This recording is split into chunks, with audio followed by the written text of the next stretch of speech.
The third method, product replacement. This is a big one. This is a real big one. This can not only change the revenue of your website, but it can change your life. And I'll tell you the story about how it changed one of my business partners' life. So I'm going to start the things out with the story.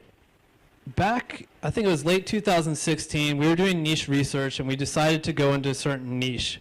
We did good niche research in almost every category, but we forgot to really look at the product that was being sold and how much it was being sold for. So we discovered, okay, this niche looks easy enough. There's a crap ton of search volume in the niche. Let's just go for it. But we didn't look at what the products were selling for. So the first product we had on the site was making 80 cents per conversion. It was sold on Amazon, 10 bucks a bottle for this stuff. At 8%, that was 80 cents.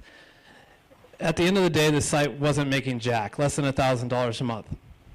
So we decided to go out and talk to one of my buddies. My buddies had a lot of contacts in the distribution and product manufacturing, and he was looking for a project to do anyway. So we decided to partner with him. We pitched him. We said, hey, how about you make this product, you make us the exclusive affiliate, and we get 50% of all sales on the website. Does that sound good? He was down for it.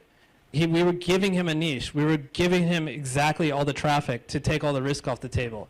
So eventually, it took him a few months to get this product going, but this product was selling at $45 a bottle, and we were taking 50% of that. So that's a jump from 80 cents to $22.50 per conversion. I don't know what the increase on that is, probably about, I don't know, like 30x. But that's how easy it was. I mean, it wasn't easy for him. He had to go make the product and stuff like that. But just thinking outside the box and replacing it with one of our own products really, really increased the revenue of the site.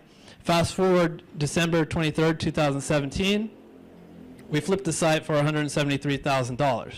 So great. This was a site that wasn't making jack, and we were able to turn things around by making a strategic partnership. So here's the benefits of creating your own product. Now, the first is money, right? You can keep a higher margin. You're not just getting 8% from Amazon. You can keep all of the profit, especially if you are the one creating the product itself. If you're the one partnering, you can hope to get a much higher margin than 8%.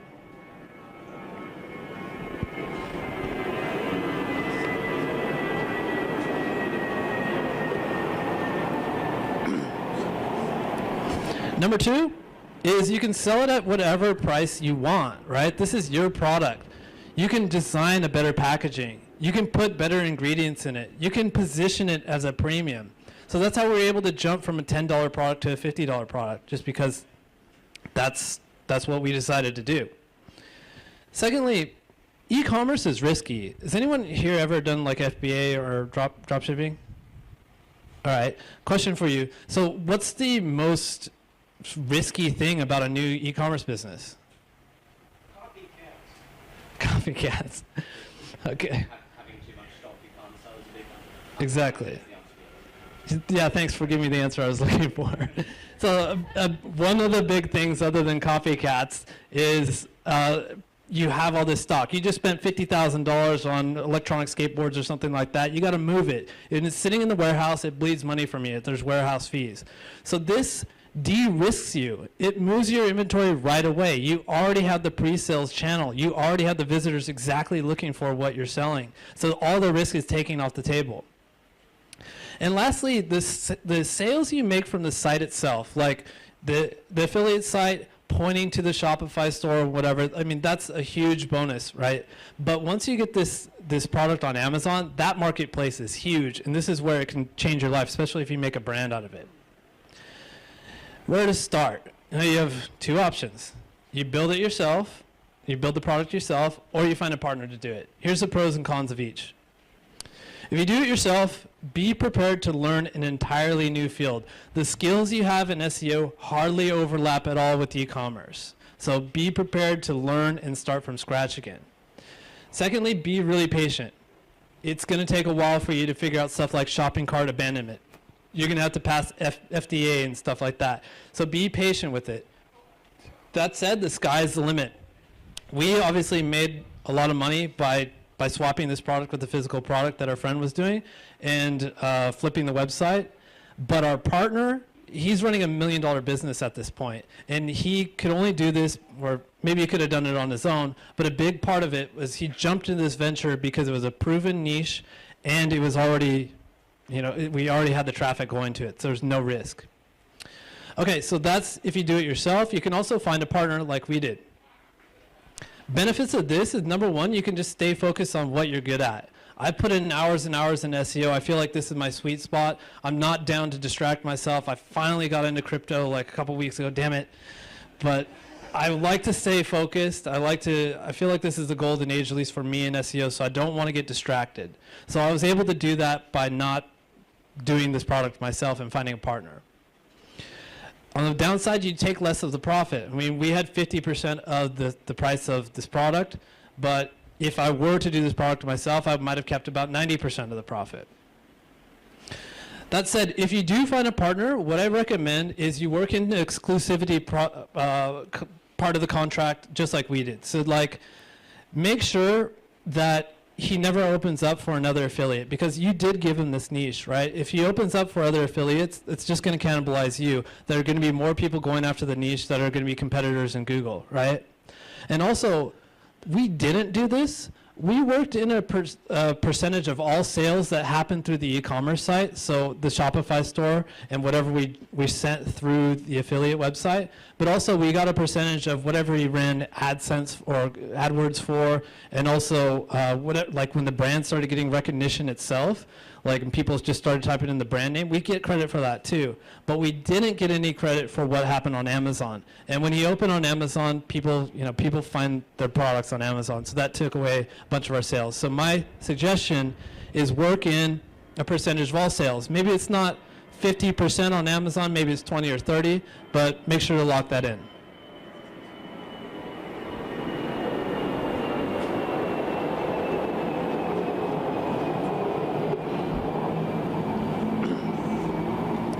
All right, now who do you partner with?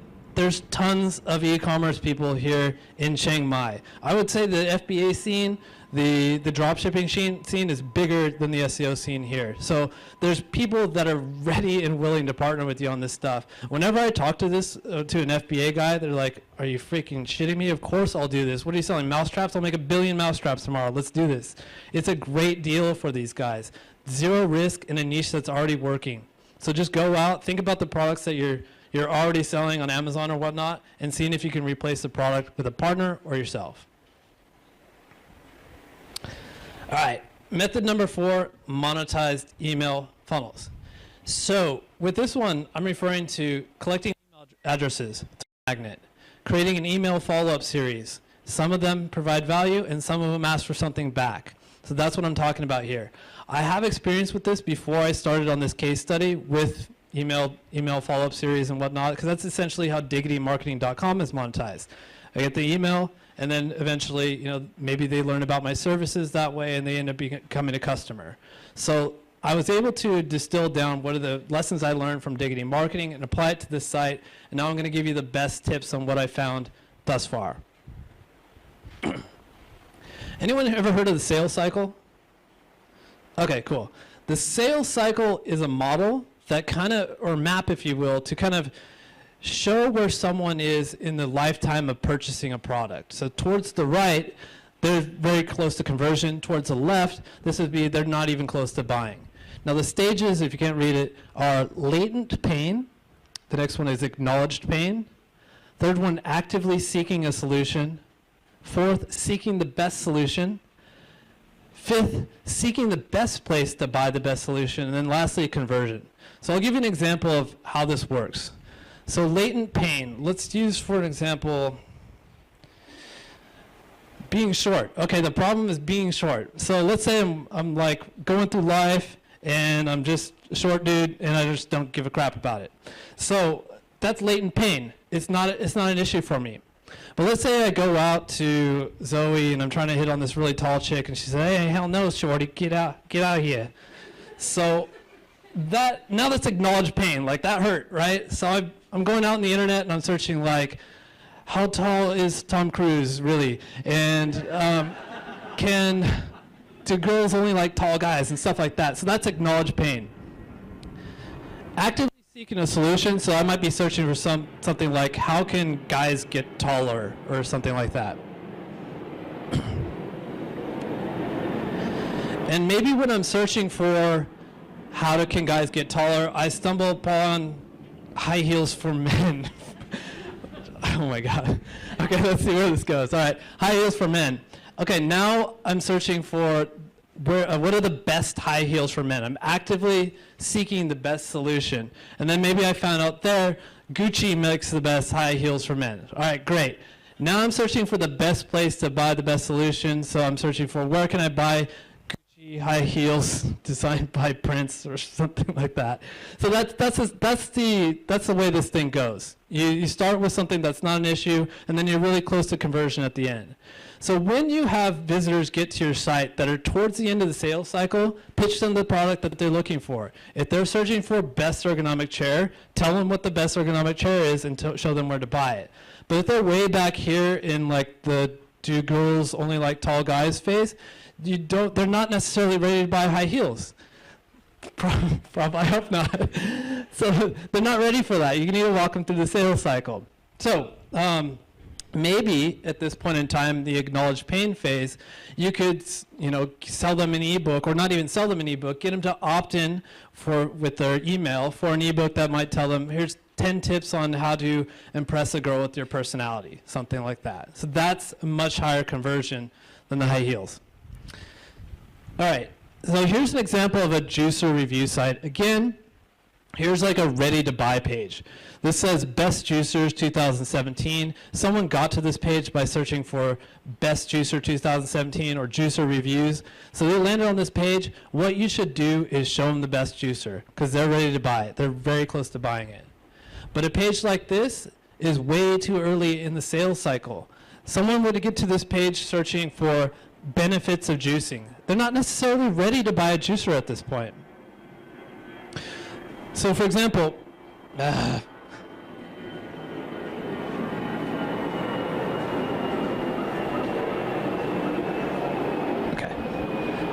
for example, in this article, the second section here talks about juicing boosts your immune system.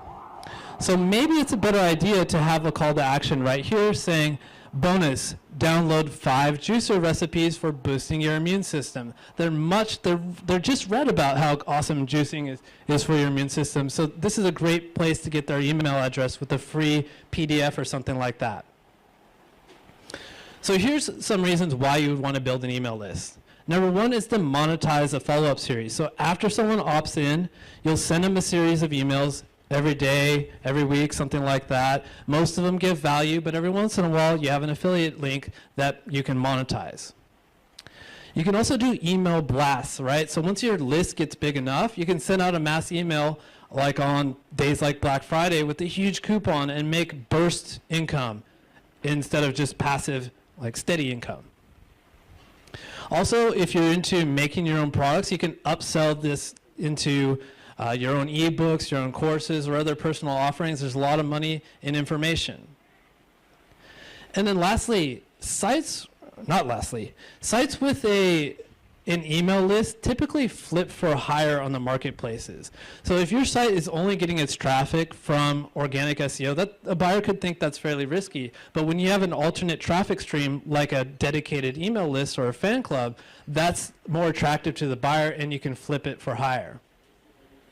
And lastly, here's an SEO bonus. So I have a concept called the golden ratio, which basically just describes that at the end of the day, backlinks is what gets sites ranked higher in Google. Backlinks is what separates the men from the boys, whatever.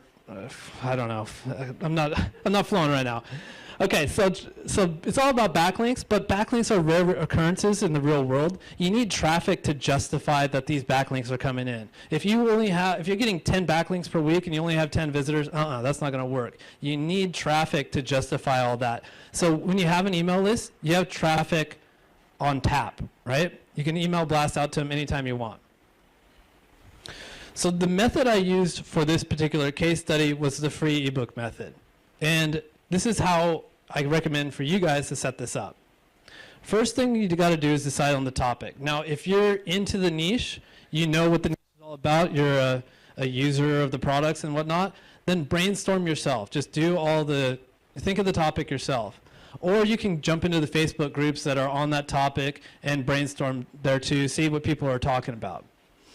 Or I like to use a tool called BuzzSumo. BuzzSumo is rad. It's buzzsumo.com. You go to the top, you type in your niche name, and it's going to tell you what are the top articles by order of shares and likes and stuff like that. So you'll be able to see, boom, this is the hottest topic in this particular paleo niche or whatever it is. That's what you can make your ebook about. Now you have to commission the ebook. You got to get it written, right? This is who I used for this particular site. His name's Stefan. There's his email address. I don't know how to say that last name. But here's his email address. He did a great job. I found him on the Cult of Copy Facebook group, another great group to join. Great writers in there. But Stefan did an awesome job. You can give your writer a outline. So like maybe if you know the niche, you can give him like the summary of the table of contents so he knows what to go off of and covers everything you want. I didn't really know the niche that well, and Stefan had experience in it, so I just said run with it, and he did an awesome job. And then lastly, you need to find a designer who's going to make this into a beautiful PDF, who's going to design the cover, which is good, really important for conversions. Okay, so this is basically, you just need these two people. You need the writer and the designer. I think at the end of the day, this ebook probably cost me about $200 to get made, really cheap. After that, you need to capture the leads, right? I recommend using Thrive Leads. So Thrive Leads has different ways that you can, you guys see this on websites all the time, email opt-ins in the sidebar, stuff like that. Here's the various ways that I was capturing the leads for this case study. So inline CTAs, this is an example from diggitymarketing.com. When someone's reading a post on backlinking, they get a bonus little pop-up, so it breaks them in the middle of their article. They're already reading about backlinking. They hopefully read something awesome. So this is in the middle of the article, and it says, download my backlink PDF, getting from day 1 to page 1. So it's already in their minds. This is an easy way to get their conversion. In the other example for the juicers, so you would throw something like this right after juices for immunity. You would have that free PDF for the 5 juices for immunity recipes, stuff like that. Exit pop-ups. So this is your Hail Mary. So exit pop-ups can be configured to where someone's about to leave your site, like their mouse is starting to travel up the page towards the close button, or they're scrolling up the page. That's a good sign that they're about to leave your site. So an exit pop-up will pop up and say, hey, here's this backlink PDF, and this is what you get out of it, and here's another place to download it. You can also use sticky sidebar widgets. So how these work is like these go in your sidebar, but you can configure it to follow you down the page. So whenever anyone's like on a page like benefits of juicing, you would slap up that ebook in the sidebar, and whenever they scroll down, that's always going to be there in their eyesight. So these are the 3 different ways that I captured leads on this page. After that, you need to write the email follow-up series. I used Aweber. So here's some tips on how to write an email follow-up series. Has anyone ever done this before? Email follow-ups? Yeah, there's somewhat of an art to it, right? Like, there's a lot of tips. I've read a lot of books on it. I got some great advice from Stephanie Simon, who lives here in Chiang Mai, is an awesome email consultant. And some of the tips I can say that have really worked well for me is, number 1, show your personality in the welcome email. So don't just talk like a robot, show who you are, show a little personality in it. People connect with businesses, CEOs, and leaders that they can relate to, right? So just think about like Tesla, right? Virgin Airlines. Like we know who these owners are, we're inspired by them, we're more likely to buy from them. Second, each email should lead into the next email. So it should encourage the people to open the next email. So you can have like a PS saying, hey dude, thanks for tuning in with me. Make sure to check your email tomorrow. I'm going to give you 5 tips on how to do blank in blank amount of time without doing blank. So that's a very, very compelling reason to open the next email, and it's going to keep the reader continuous, and it's going to keep opening your emails. Start with value.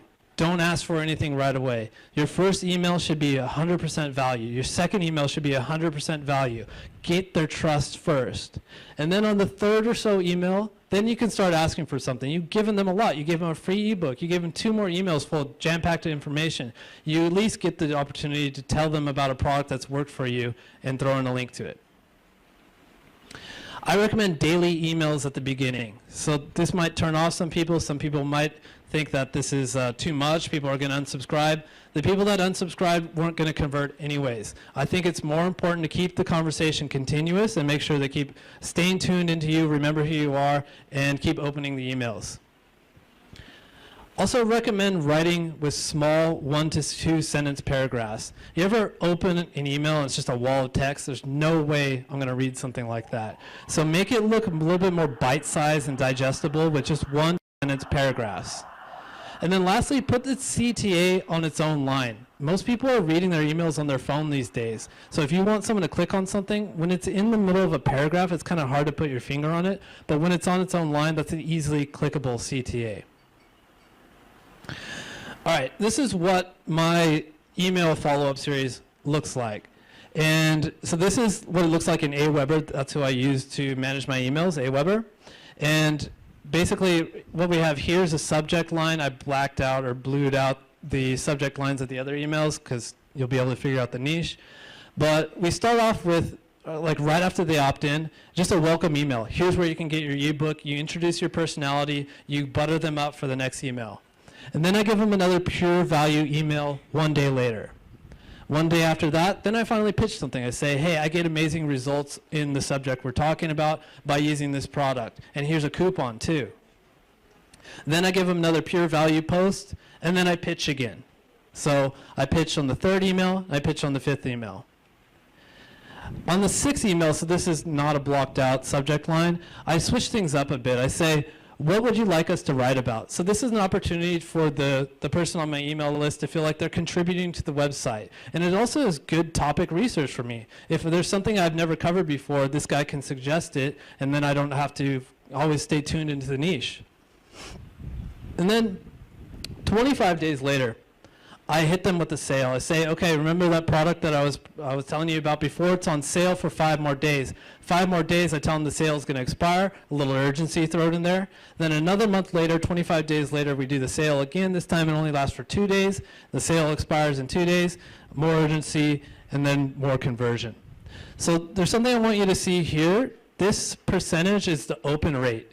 As you can see, towards the beginning of the email follow-up series, the open rate's high, 71% in the first email, then it drops to 57, 51, 43, and then towards the end of the series, it's getting quite low, 19 to 22. This is why it's important to get your email that's monetized up towards the beginning of the series, because people just aren't going to open the later ones. But also not to do it too early, because you'll turn them off, right? If you start asking for something right away, you broke their trust. So that's why I recommend the 3rd or 4th email for your first pitch. So here's the results so far with it. Now this is another Aweber screenshot. Now, what does it say? So in September, that was the month that I set this up, 162 opt-ins for this website. At the end of December, we're looking at 1,130. So people are getting into it. People are opting in. People are downloading this ebook. The passive revenue increase from this email funnel, so like this is how much revenue we make from the follow-up series, is $837 a month, which may not sound like much, but this is one-time work. And when we flip the website, 32x multiplier, we're looking at about $26,000, right? So about a week's worth of work, $200 investment, $26,000, I'm down for that. In addition to that, I already told you that it's all about the passive income, but you can also mail out manually and do email blasts, right? So on Black Friday, my affiliate that I work with, he told me, hey, we got all these coupons going out. You should send them out to your list, and you'll probably get a bunch of conversions. So I did it. I gave it a shot. And then he emails me back a couple days after, and he said, a couple things I'm excited to write you about. Awarding your prize for the Black Friday challenge. From all of us, a huge congratulations. You won a brand new iPad. What's the best address to mail this to you?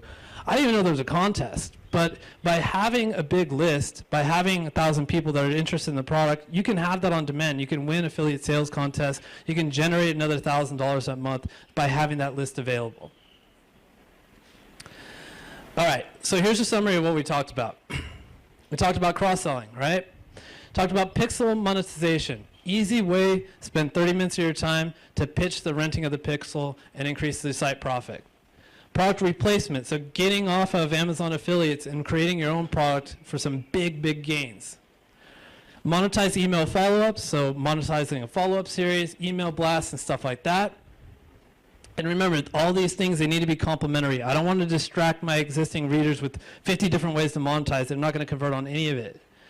Also, I like these systems to be automated. So here's how everything's looking so far. Again, August revenue was $2,125.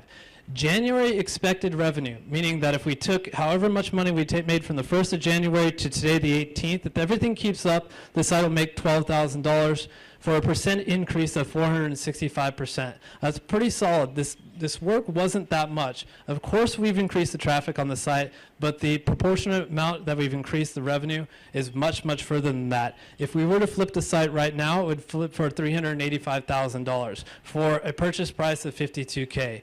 I'm good with how it's going so far, but now I want to keep it going and see what else we can bring that to.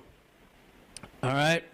So if you guys are interested in subjects like these, like business, the business of SEO, how to hire VAs, how to stop thinking like a freelancer and start thinking like an entrepreneur, I have an ebook. If you opt in, you can opt out. You can just hand me money right now. I'm just kidding. You can get this ebook right here, diggitymarketing.com, SEO-business-scaling. And in addition to that, if you opt in, you will get notified when this full case study releases. So if you want to see what website I've been talking about this whole time, you can opt into that list, see exactly how the email follow-up system works. You can see everything I've done there with my conversion copy and all that. So check this out, take a picture if you like, and yeah. Again, oh, I saw a camera go up. There you go. Sweet. All right, guys. Thanks again for being my audience, talking about a topic that I never get to talk about. Thank you so much for showing up. I'll open up now for a Q&A.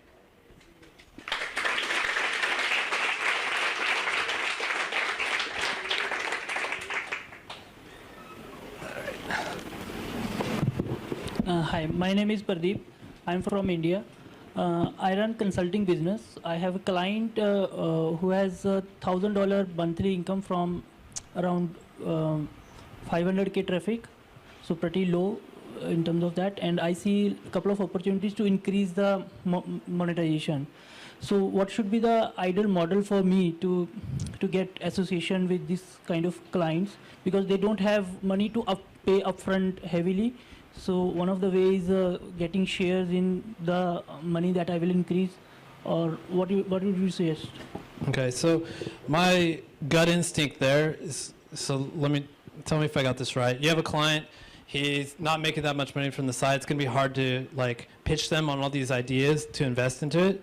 What I would say is use your own money and then take equity in that. So whatever you put onto this $500 a month that he's making, you get 50% of that. It's your money that went into that. It's your time and money. So for how long I should get that money? So for 1 year, 2 years? I would say forever. Forever? Yeah. Okay. It's your work. It's all your money. He's just giving the platform to do that on. He's getting all that for free anyways. He's just going to sit back. You're going to do all this stuff. He's going to collect more money. He's going to be down for that. Yeah, thank you. Yeah. Anyone want to be a microphone runner? Awesome. No, I actually started this really stupidly.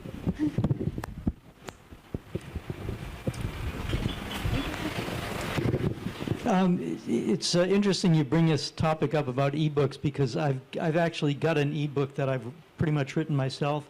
But I was wondering how long should an ebook be? I also looked at a site that does ghostwriting, and they were going to charge $25,000 to write a book. So what do you think is the optimal length for an ebook? Well, if you just think about it, like You can pitch it in a way that it looks like it's a bite-sized, value-packed ebook. 3 hacks that'll make you improve this in this amount of time. People are not expecting to read a novel. It's just 3 hacks, right? So what I would recommend, at least as a bare minimum, make it 6 or 7 pages long. That doesn't mean 6 or 7 pages of dense content. There's going to be graphics in there. There's going to be all this stuff, but it doesn't need to be War and Peace. You know, it can be very, very concise. 1,000 words, 2,000 words. Good? Cool. Hey, I had 2 quick questions. One, are the slides going to be anywhere online? Nah. Okay. No. Sorry.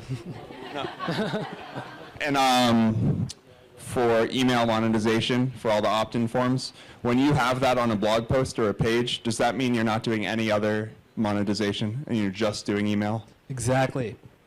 So on that page, I might have 3 different places for someone to put in the email, but I also don't have any like product clicks or anything like that.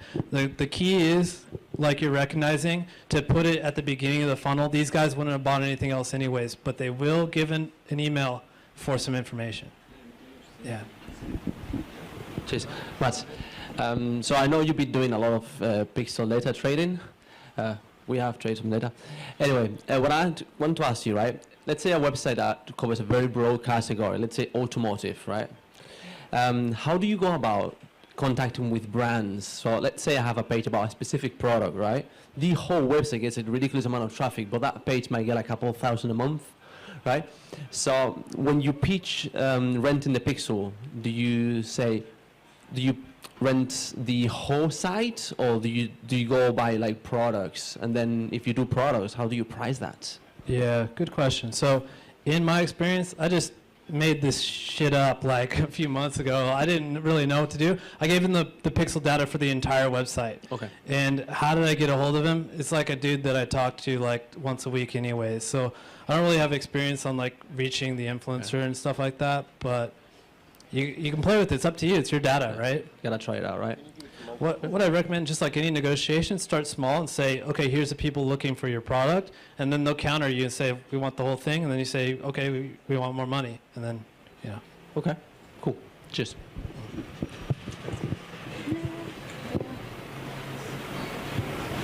Any more questions? There we go. All right, here.